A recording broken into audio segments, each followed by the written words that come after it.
right, so I was looking at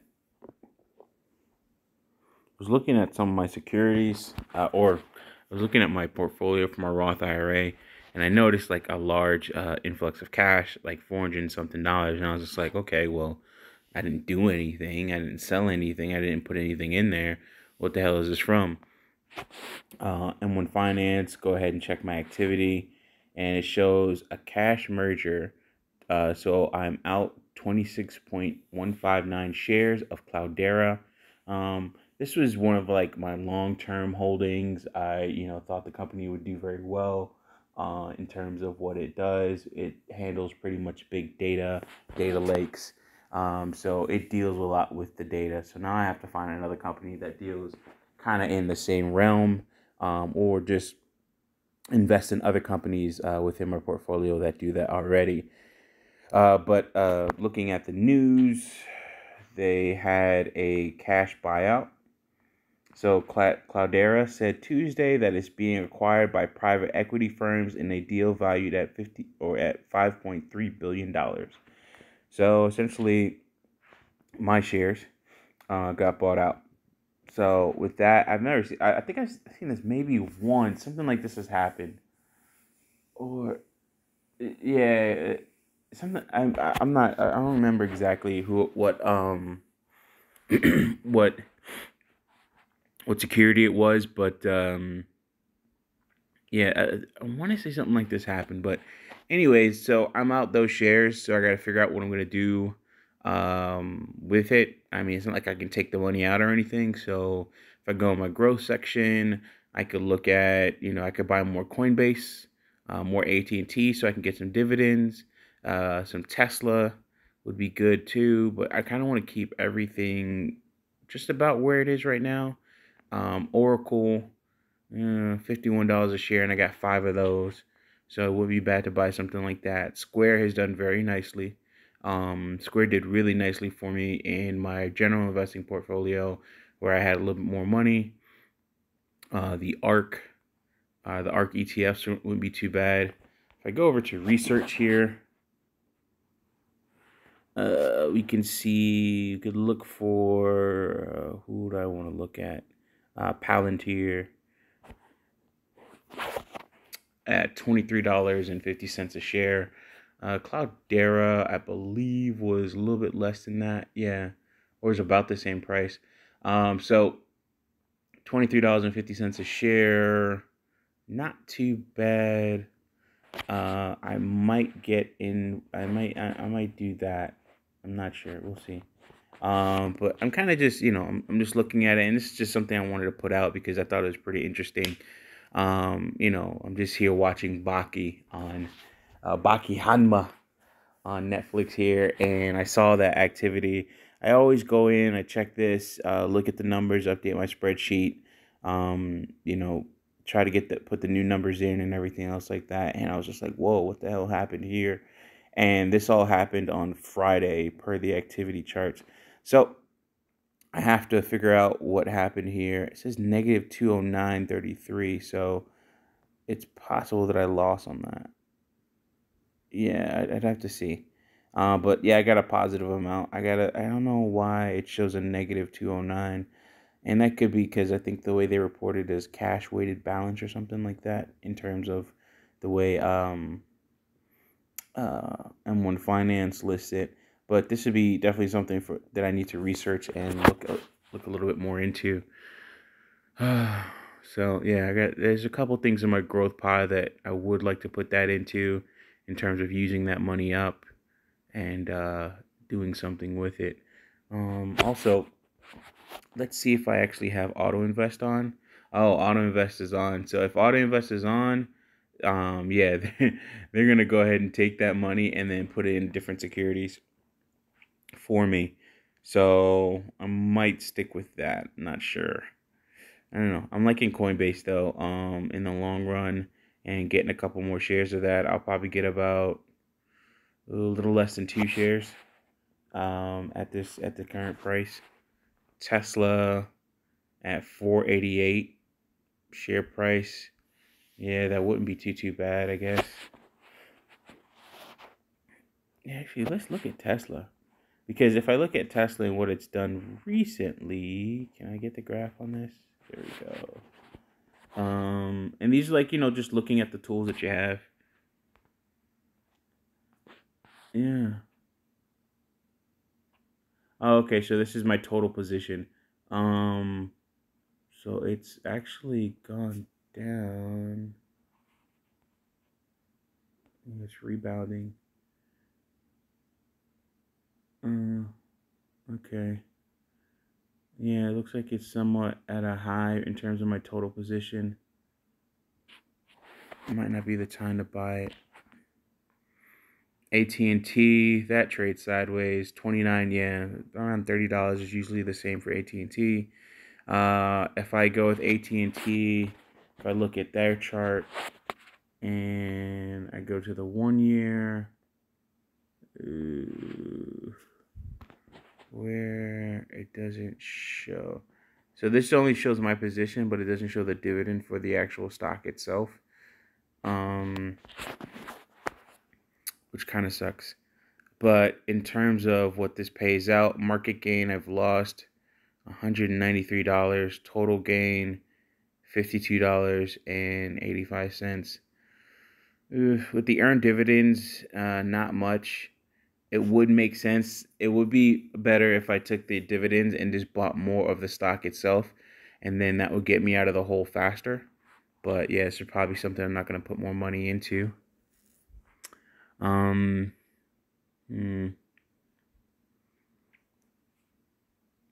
I've always liked Oracle as one of those boring companies. If I look at net cash flow, market gain, earned $12.10 on that one.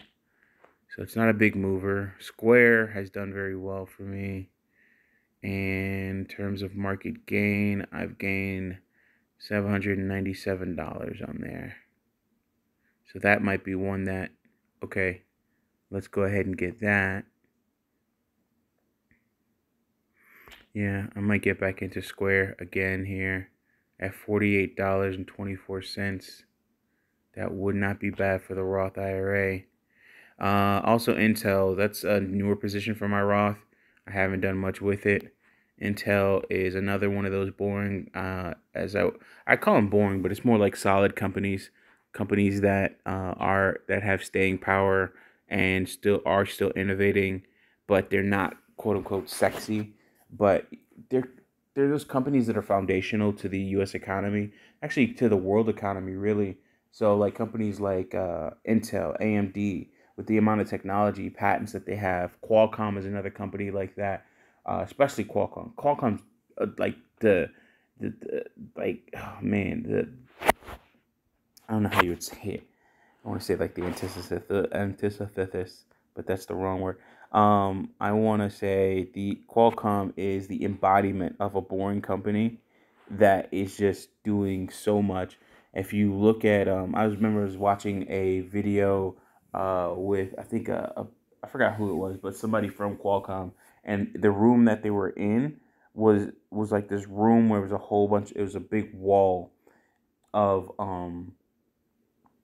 it was a big wall, and it was all like white papers, and it was like kind of crazy. It's like, what the hell is this?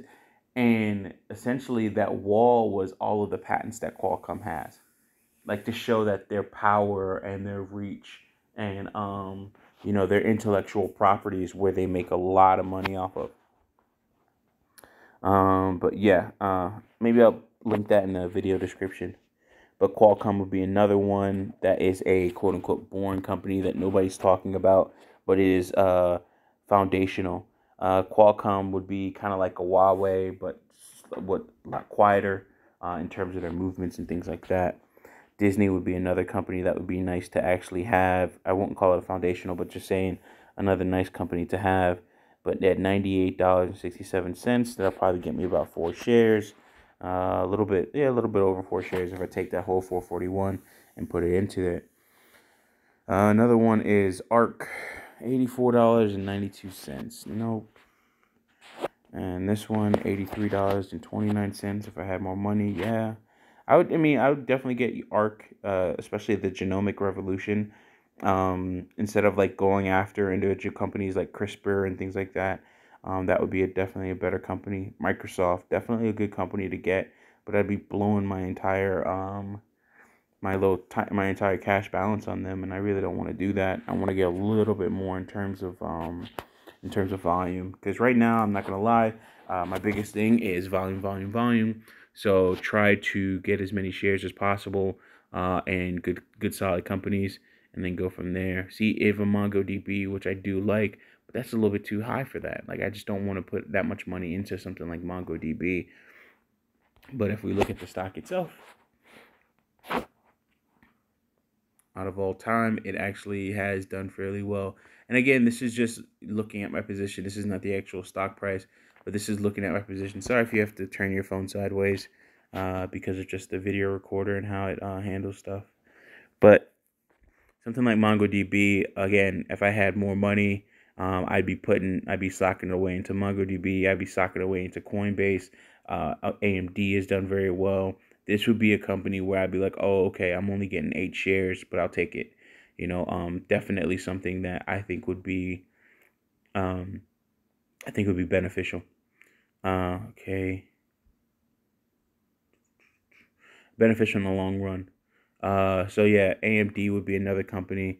They do not pay dividends, but they've done fairly well in terms of market gain over time. In fact, let's go to research so we can get a better idea of what they do or what they're doing chart-wise.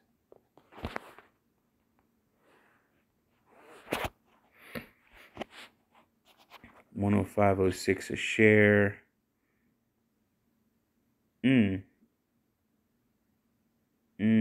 Oh, okay. I was reading it wrong. What I was looking at in terms of the share price was my average share price in terms of what I acquired it at. So sorry for that. I'd only probably get 4 shares of this. Where is it? Oh, here we go. Charts. All right, so they've been doing very well. I mean, even my chart reflects that.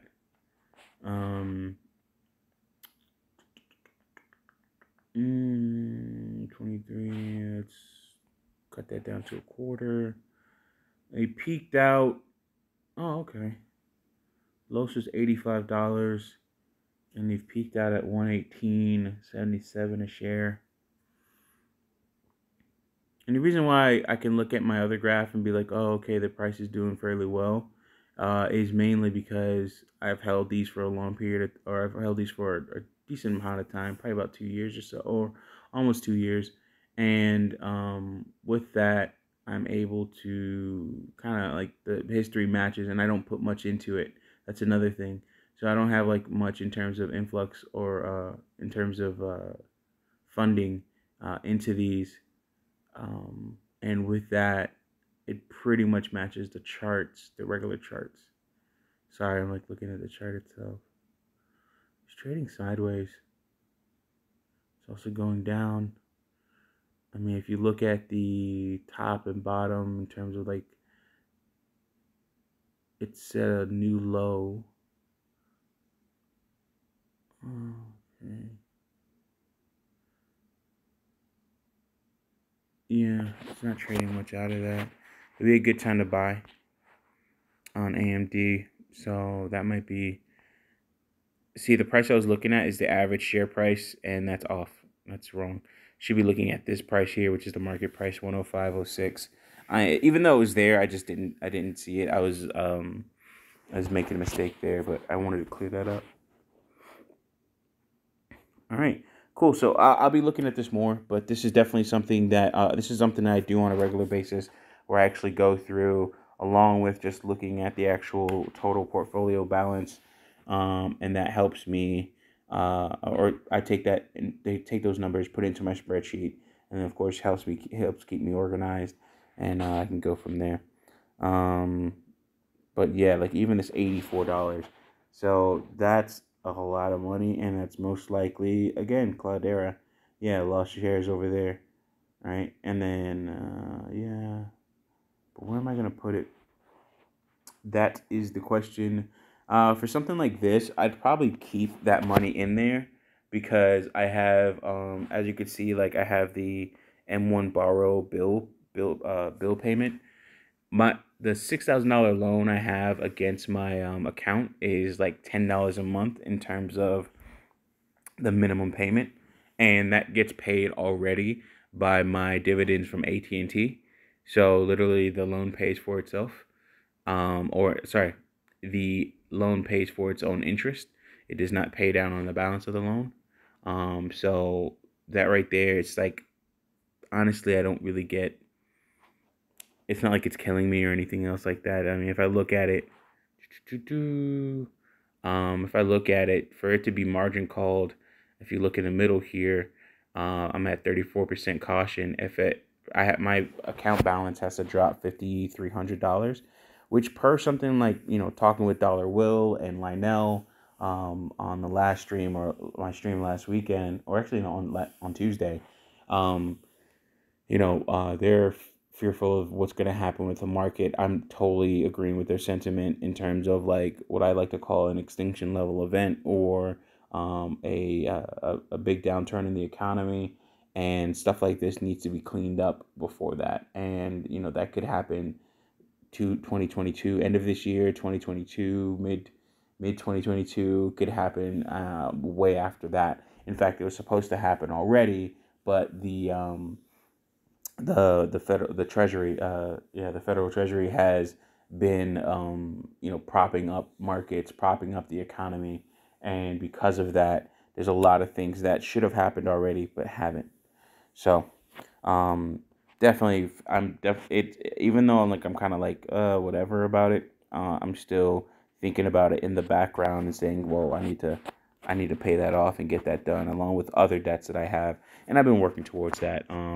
In terms of like getting rid of, like, lowering my debt exposure, or exposure to debt, I should say. But yeah, so I'll be looking through these. I'll be looking through the Roth IRA more, and then go from there and see what I'm gonna do. All right, guys. As always, thanks for listening. Appreciate you. And be safe.